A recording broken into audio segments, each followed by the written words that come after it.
Assalamualaikum warahmatullahi wabarakatuh. Perkenalkan kami dari 4AM SDM 4 kelompok 3 mata kuliah Ekonomi Manajerial akan mempresentasikan hasil dari kerja kelompok kami yang berjudul Struktur Pasar dan Strategi Perusahaan.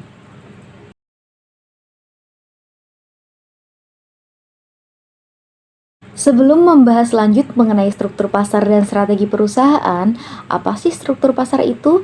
Struktur pasar adalah karakteristik dan kondisi dalam suatu industri yang mempengaruhi perilaku serta interaksi antara produsen dan konsumen dalam menentukan harga serta output. Struktur pasar ini mencakup jumlah pelaku pasar, tingkat diferensiasi produk, hambatan masuk dan keluar, serta kekuatan dalam menetapkan harga. Nah, struktur pasar ini ada 4 jenisnya teman-teman. Yang pertama ada pasar persaingan sempurna, di mana pasar persaingan sempurna ini adalah pasar dengan banyak penjual dan pembeli, produknya homogen, serta harga ditentukan oleh mekanisme pasar. Dan yang kedua ada pasar monopoli, pasar yang dikuasai oleh satu penjual tanpa pesaing dengan kebebasan dalam menetapkan harga. Dan yang ketiga ada pasar oligopoli, di mana pasar oligopoli ini adalah pasar dengan sedikit penjual yang saling mempengaruhi harga dan strategi bisnisnya. Dan yang keempat, ini ada pasar monopolistik. Ini beda ya teman-teman dengan pasar monopoli yang tadi. Kalau pasar monopolistik ini adalah pasar dengan banyak penjual, produknya berbeda dan persaingannya ini berbasis inovasi serta brandingnya. Seperti itu. Dan yang selanjutnya ada persaingan pasar sempurna, yaitu ciri-cirinya ada yang pertama banyak penjual dan pembeli, yang kedua berproduk seragam atau homogen, yang ketiga tidak ada hambatan masuk keluar barang, yang keempat harga ditentukan oleh mekanisme pasar. Dan ada strategi perusahaan. Yang pertama efisiensi produksi untuk menekan biaya, yang kedua meningkatkan skala produksi, yang ketiga menyesuaikan dengan harga pasar. Dan contohnya kayak seperti kalau pertanian itu beras, gandum, kopi, dan lain-lainnya. Dan ada lagi contohnya pasar emas.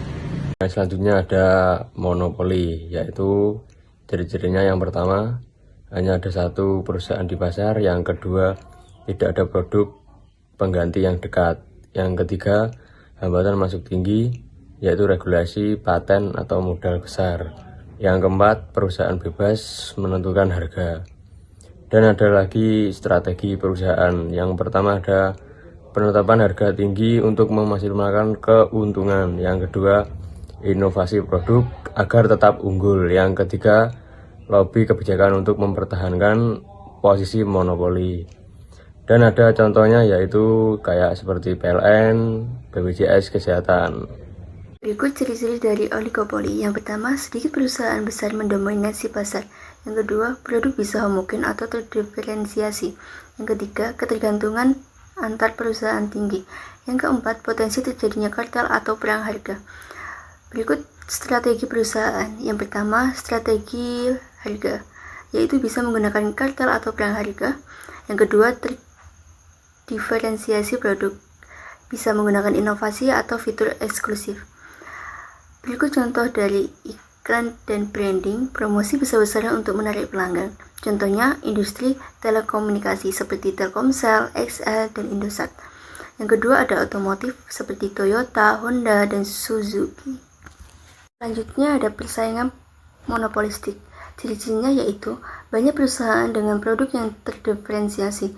Yang kedua, diferensiasi melalui merek, desain, atau layanan tambahan. Yang ketiga, relatif mudah masuk dan keluar dari pasar. Yang keempat, persaingan lebih banyak dari hal pemasaran dibandingkan harga. Strategi suatu perusahaan yaitu yang pertama, membangun brand awareness yang kuat. Yang kedua, pemasaran dan iklan agresif. Yang ketiga, inovasi dalam fitur dan layanan. Contohnya yaitu fast food atau industri fashion. Di halaman 9 ada perbandingan struktur pasar terbagi menjadi 4. Yang pertama ada persaingan sempurna, di mana banyak perusahaan homogen, harga pasar hambatan masuk rendah. Dan yang kedua ada monopoli, satuan perusahaan unik, kontrol harga tinggi, hamba masuk juga tinggi. Yang ketiga ada oligopoli, beberapa perusahaan bisa homogen atau berbeda, kontrol harga sedang hingga tinggi. Yang keempat ada monopolistik, banyak perusahaan, produk berbeda, kontrol harga rendah hingga sedang. Terima kasih. Di halaman 10 ada penentu strategi perusahaan. Yang pertama ada struktur pasar, di mana menyesuaikan strategi dengan tingkat persaingan.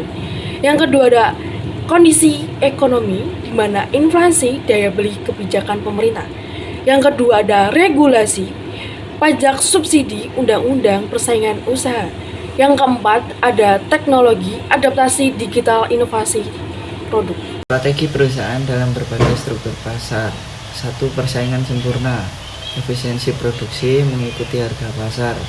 2. Monopoli, inovasi dan pertahanan pasar dengan kebijakan. 3. Oligopoli, diferensiasi produk dan strategi harga. 4. Persaingan monopolistik, branding dan pemasaran agresif. Kesimpulan. 1. Struktur pasar menentukan bagaimana perusahaan beroperasi dan bersaing. 2. Setiap jenis struktur memiliki karakteristik dan tantangan tersendiri. 3. Perusahaan harus menyesuaikan strategi agar tetap kompetitif di pasar. Mungkin cukup itu yang bisa saya sampaikan. Terima kasih.